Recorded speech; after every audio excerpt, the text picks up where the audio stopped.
All right, here we go. BB3D here.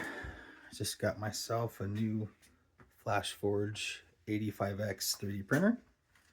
I'm pretty excited. I got myself some various filament. This is a 4-color 3D printer. I've seen pretty good reviews about it. I'm excited to give it a shot. I did get the camera that we can put on there so we can watch time-lapse video of the actual prints, and then we can also just check in on it remotely on the app and check on your print. I do have some filament that I've purchased to go along with this guy. Just having a random assortment of your basic PLA, various colors. I did get this PLA silk, which looks super cool.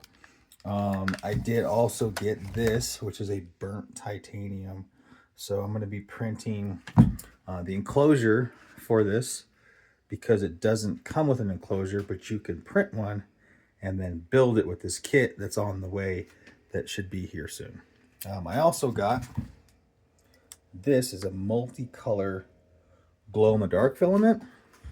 So that one's pretty sweet. I'm excited to try that and see just how glow-in-the-dark it actually is. This is some more of the burnt titanium. So yeah, I got this stuff. I also have a Creality single filament dryer that we're gonna use. I'm gonna pre-dry climate, but we'll see how it is. And yeah, what do you say, Buffalo? Let's give it a shot. Let's do some time lapse and get this put together.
All right, so we got it unboxed.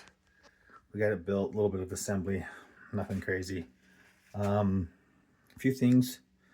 I'm at the point now where I need to scan the QR code, bind that with my Flashforge account, my Flashmakers for the phone, and then Orca Flash is what is going to be on the computer. I'm looking at this filament. I've got the dryer set up to put some filament in there and dry it. But I'm looking at, this is from Flashforge, and they have these type of filaments and then the drying temperatures. And this is from the dryer, and they also have a set of parameters, but some of these are not exactly the same, so not really sure which one to believe. They do include some starter filament. There's just a little bit in here. I probably won't even mess with that. I will save this these desiccants along with these guys anytime that you open up a filament, because these are all sealed and they have that in there, because it's really important to keep this stuff dry. So once I open this and then I use it, and then whenever I'm done using it, then I need to seal it back up, maybe with a Ziploc or something, and then put these back in there. So I'm going to save these guys so that way I can minimize how much moisture. I'm still going to dry it, but for storage I'm going to have these guys here. A couple of things. I need to get a little parts bin or a little toolbox for this because I do include some clippers, a little screwdriver, a couple other things. These are the screws that are removed off of the build plate. And then they do provide you with some adhesive. So what you'll do is apply this onto here, and then it'll allow your print to stick. I was also feeling the guide rods and stuff, and they have a little bit of lubrication on them, but I'm still gonna use some of the provided lubricant. I'm just gonna put a little coating on all of these guys, just so that I feel good about it being lubricated, and we'll keep up regular maintenance with that. But I do need to get a little toolbox to store all this stuff. So, all right, I'm gonna get back to getting this all assembled the rest of the way. Get the account bound because it's on my phone. Get this going, and then let's get ready to do a print. All right, so we have the Orca slicer. We've downloaded the print that we're going to do, went through all of the stuff, and then now we've sent it to the printer. The printer is preparing it, and we're getting ready to start our first print. All right, well, it's officially starting. I did this little start line right here, and now we are 3D printing. So I'll check back in the morning, or maybe if I stay up late, and we'll see what it looks like. But we're in business now. It's doing its thing. Just let it do its thing. I did also see back here. That's our first. We call it poop. It's our first poop. Anyway, check back in the morning or later tonight, and we'll see how it does.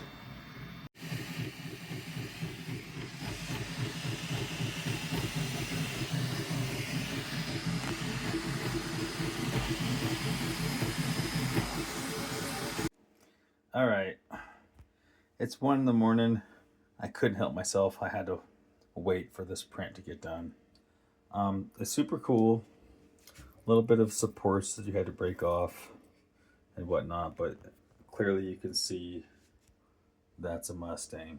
But what's super cool about this print is that it spells Mustang. So that's what was unique about this print, is that Mustang. A couple things, which is all part of the learning curve. I had to do supports. It wouldn't let me print without supports. You can kind of see how the support portions in there, like in the A, that's supposed to be all the way through. And so it kind of takes up a portion of that, like in the S, you can kind of see in between the lines of the S where it should be clear through, but it's not. But that's just a part of the curve of learning this. But overall, this is super cool. I mean, to have a print that is a Mustang and then says Mustang, that's just super neat. So, you know, trial and error and learning this, which I'm totally new. It's my first print ever. This is super freaking cool. So anyway, hope you guys like, and yeah, I'm gonna keep this going. Keep it 3D.